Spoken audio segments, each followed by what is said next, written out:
We look at our core demographics as cis, hetero, white males. I hate them so much.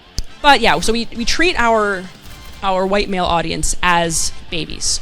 We feed them the same thing that they love over and over and over again. I don't what's going on. Do I want to cover this? I don't know what the is happening. When you do that to a baby, then what happens when you give them something different, right? They react like picky babies. I just shut down a studio with my freaking mic! Sweet Baby Inc. doesn't do what some gamers think it does. No one company is enforcing diversity on your all favorite games. And I remember there's another project where someone said, oh, we want to have a tourist character come in and she's going to be French. So I said, okay, well, let's make her a person of color. Maybe she could be Korean or something. And they said, no, she's already French.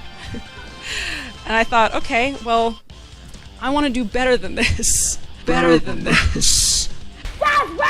They're literally like, black woman. Oh, this game sucks. That's it? That's actually what's going on? Project I was working on, we're like, oh, okay, we have 2 Indian women.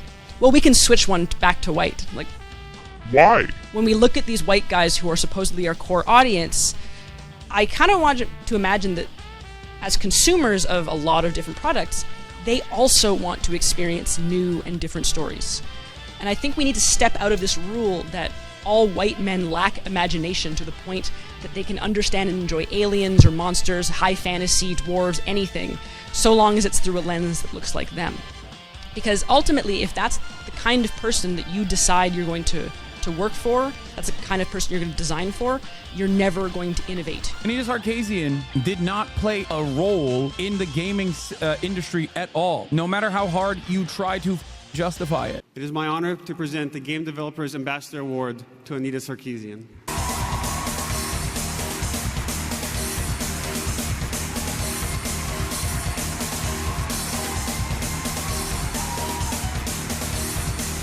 The entire narrative of like SJWs and woke culture has ruined this or ruined that is really silly. You greatly overemphasize the impact that these people have ever had. I know for me, Anita's work was highly influential in my approach to writing for The Last of Us, greatly improving its story. It is simply just a marketing tool, and you're dumb enough to think marketing is everything. But of course you are, because you're dumb. And I am too, I understand. You're dumb and you're angry and you're loud and you think you're right. And there's a lot of other dumb in the same Discord groups alongside you that are going, no, you are right. It's society that's wrong. That's it.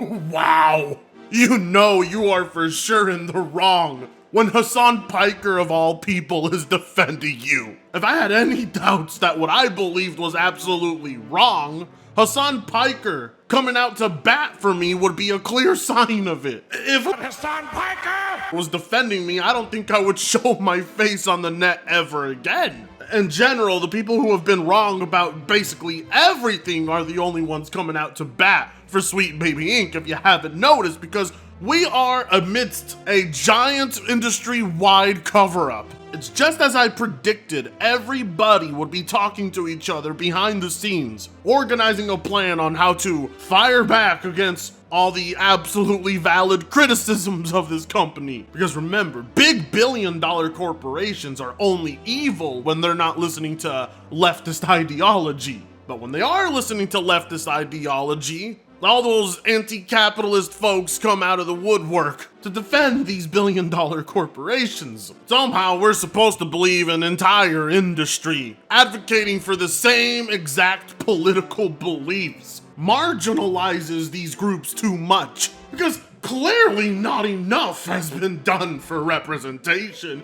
So if said billion-dollar gaming corporations go out of their way to hire consultation groups for more forced diversity, obviously they're gonna come stand up for it. Because that's like the only thing they all believe in. You're only an evil fascist billion-dollar corporation until you put the gays in the game. So if Hassan Piker comes to preach his left-wing politics because of you should probably rethink everything you're doing in life in general. But unfortunately, the people working for Sweet Baby Inc. think they are 100% in the right, and everybody else is just a lunatic conspiracy theorist taking clips out of context, taking statements out of context. And yet, when we sit there and watch the entire GDC PowerPoint presentation presented to us by dear old Kim Belair, we can see nothing was misrepresented, nothing was taken out of context, and the agenda that everybody has been pointing to is 100% real. Word for word, Kim Belair describes exactly what the crowd who has been vocal against this has been describing for years. We no longer have to explain why we believe these companies are doing these things. We have proof that this is their intention. Posts from all the employees that work for this company indicate exactly what everyone feared. We're long past having to prove our position to the other side. The other side acknowledges that what we said is true, but now their position is, well, what's wrong with diversity? You have a problem with it? And now we're stuck having to explain to them why something forced isn't good. But whatever, you know how this crowd rolls. By force is the only way they know how to do things. Which is what led co-founder of Sweet Baby Inc., David Bedard, I think that's how it's pronounced, into trying to get something done about it. For the past 4 months, my company, Sweet Baby Inc. has been targeted by a far-right harassment campaign / conspiracy theory. This is a tough situation for me, my co-founder Kim Belair, our entire team, and our collaborators. More than the frustrations caused by the harassment and the precautions we're putting in place as a result of that. The toughness comes from the fact that this entire campaign is based on misinformation. Misinformation so wild and left field, or right field, I guess, that it's impossible to even engage with it to combat it. So we spoke with press to clear things up about exactly what we do and how we do it. Adding our voices to this conversation felt necessary because what is happening to us is something that has happened before in this industry and will happen again. It happens to not just us, but also to countless other devs, players, journalists, and creators. Everyone who has reached out to me with kind words of support has also asked me what they can do to help, and it took me a while to find an answer to this question. But I think I finally know. This is what you can do to help. Check in on your marginalized colleagues and friends in this industry. Make sure they're okay. Let them know that they are loved, that they are appreciated, that they are welcome, and that they are talented. Tell them you're not going to let this kind of hate push them out of this industry. Tell them that things like this won't scare all of their community away, that they are protected, and that they have a place here, now more than ever. I'd be really grateful if you did that. Shut up, bitch! Oh my god!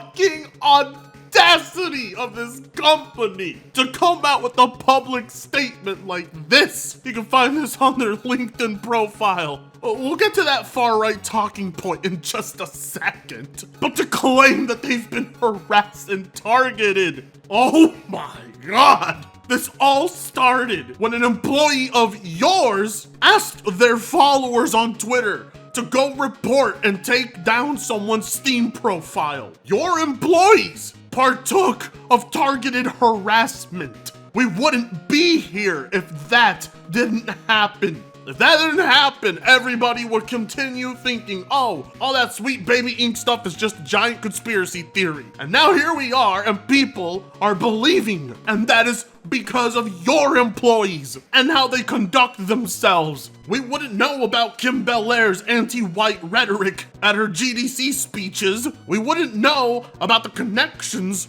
to Anita Sarkeesian and Zoe Quinn. We wouldn't know about who funds all of this. We wouldn't know about all the dozens of consultation groups. This all stemmed from sheer incompetence from your company employees. Criticism is not harassment. The left has completely hijacked what that means. No, what the Sweet Baby Inc. employee did, that was harassment. And all while the creator of that page is not encouraging people to harass you absolutely insane, and it's disgusting, and it wasn't covered by Kotaku. Because you see, when the co-founder to Sweet Baby Inc. said they reached out to the press, what they really meant was, we told them to only specifically cover this. No mention of our employees and all the disgusting things they said, or how they broke the guidelines of Twitter via targeted harassment. Oh no, I'm serious, Kotaku didn't mention this in their article. And now because of that, because of a lack of proper journalism, which this company was betting on, you have people legitimately believing this company is being targeted by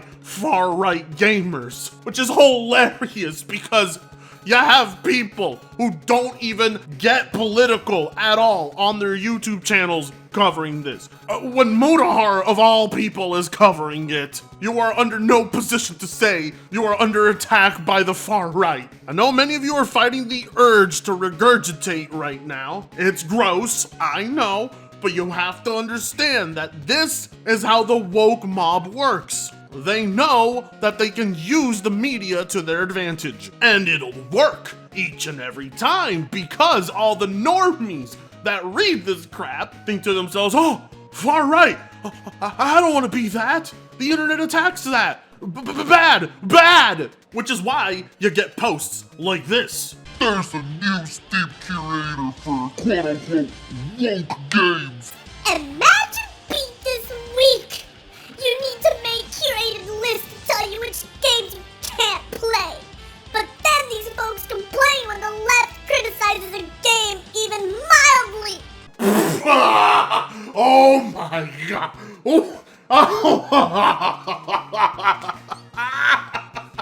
Oh yeah, sure. Oh please, do tell us. Those mild criticisms, do they so happen to involve the one time the trans community made a site dedicated to tracking down every streamer playing Hogwarts Legacy so that they could go raid their stream and beat them over the head trying to make them guilty for supporting the game? Oh wow, Fred, that's actually a good point you brought up. Yeah, I know, it's such a good point. Alex couldn't help but copy it.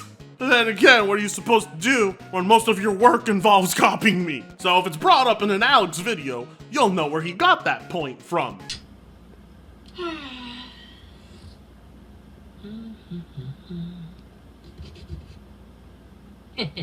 Because I was there when I was covering it. You know who wasn't? The media. Every time it involves their side being the first to start any legitimate harassment and never gets reported as such. And the best part is, when you bring it up, they lie to you, like this asshole's about to do right now. I seem to recall people making lists that specifically targeted individuals for playing Hogwarts Legacy. Said people then began targeted harassment campaigns against streamers that even resulted in one of them breaking down in tears. And I criticized that then too. Okay, well, yeah, fair enough, you know. But, what is it that you said the next day when the screenshot was shared with you? Yes, that's fucking awful. I also just learned it existed today. This is 4K! How did they get you at 4K? You goddamn liar! You fucking liars! All of you in the media, all of you lefties, are all just a bunch of fucking liars! And you got caught red-handed, just like those Sweet Baby Inc. employees. How many more videos do you guys need at this point, huh? What do I have to do to convince you at this point, huh? We reached out to Valve at Discord multiple times to ask how a group using their platform to target a company was within the bounds of their terms of service. No answer back yet! Yeah, ah!